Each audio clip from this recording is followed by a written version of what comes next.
Aloha, super groovy seeing you today.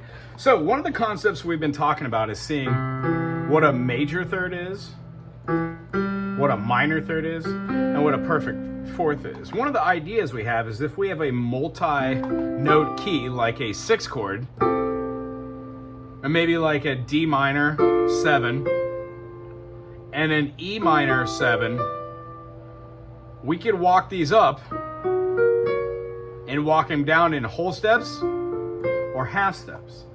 What we need to be able to do is get comfortable looking at music which is charted and being able to do those little half step variations which aren't actually naturally written into the music sometimes, as some of these charts are just for form.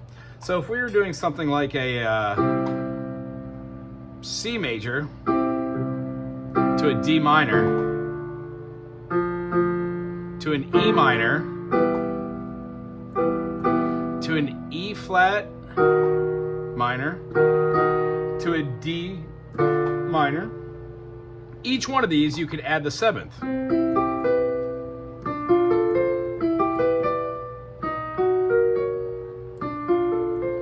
And then it becomes a little bit more involved.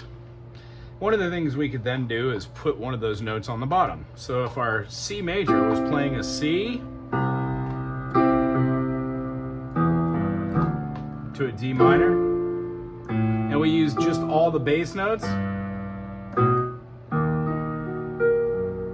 as they lie, that works. We could pulse them in rhythm.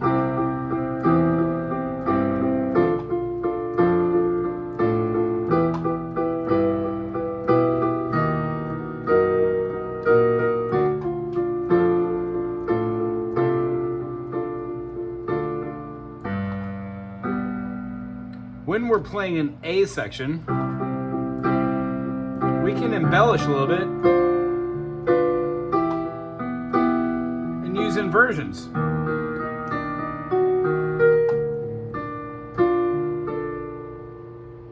When we go to a part which is separate than the A section,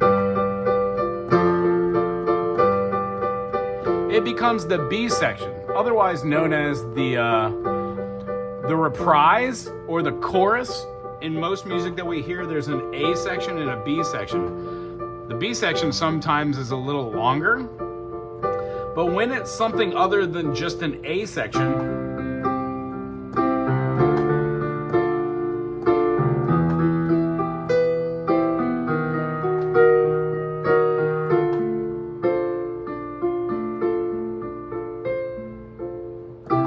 A section,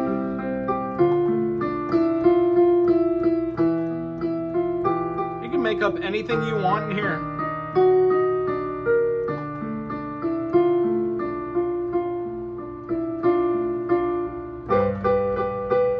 B section is different than the A section. This is now considered an A and B, which is a binary form. Yes, you could have AA or just AABA.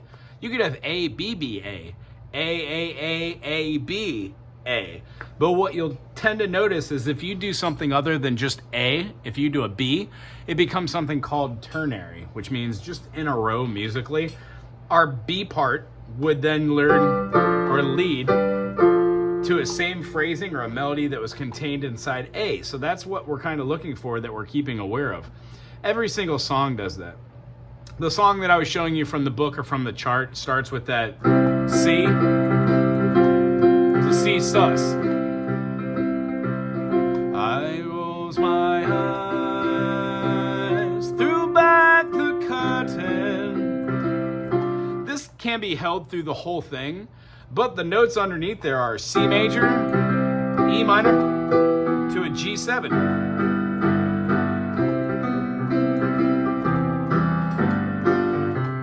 Doesn't matter where you're at, just as long as you keep it moving. But you can see how it's C, E, G, C, E, G.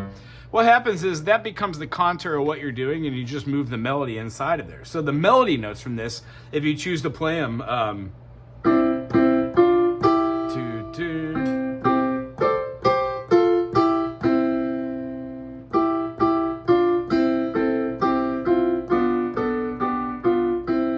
that's what's written throughout the course of it. Also some left hand movements. But the melody that's sung, I close my eyes, threw back the curtain to see for certain what I thought I knew. They wore his coat of golden colors. It's from a musical called Joseph.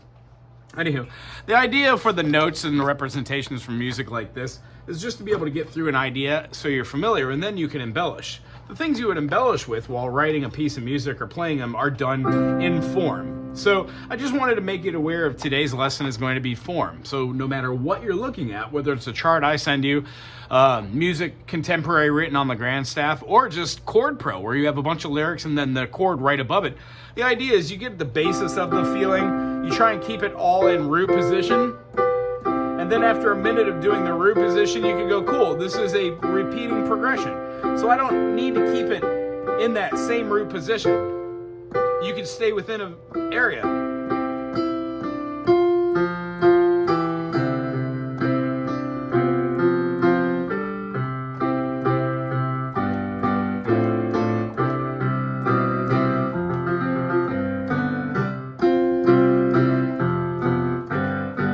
You can add susses to it.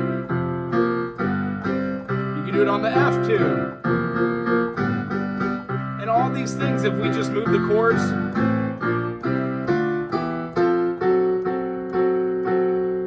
we can modulate, as we were talking about, by using a diminished from any other chord and move into that.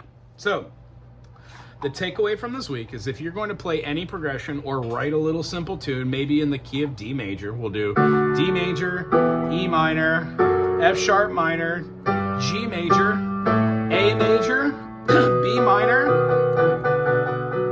or C sharp diminished, and then back to D. So if this was just maybe something simple like a 1-4, 1-2-1, D to a 4, so D, E, F, G, to a 1, to a 2, back to a 1. So we've got a D major, to a G, back to the D, to an E minor, then to a D. These shell chords are super fun and simple for this hand. Our goal is to be able to make a melody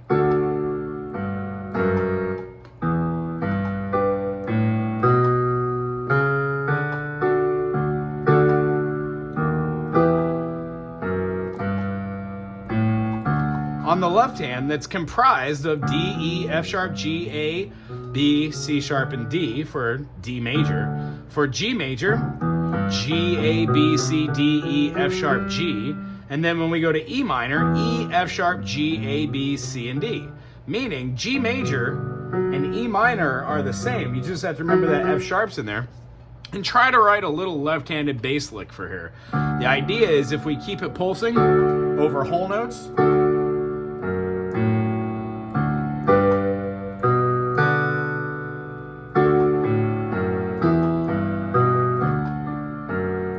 you can stagger notes, you can play them as dotted half notes, you can play them as all quarter notes, you can play them as half notes,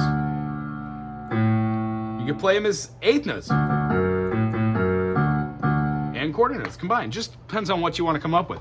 Try not to make it too over the top, but have fun with it. Write at least 12 bars or measures in the key of D, and then see if you can get the left hand to just move while one hand does a different feature over here. What we're going to do after that is next week, take that example of whatever you've written, D major, and then we're going to try and put a little melody line over it where we're playing like,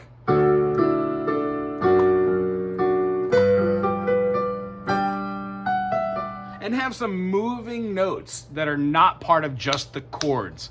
They're moving outside of the diatonic structure possibly, or moving through some of these minor seconds we've been talking about. Anyway, it was wonderful seeing you. Great job this week. We'll see you next week. Hello.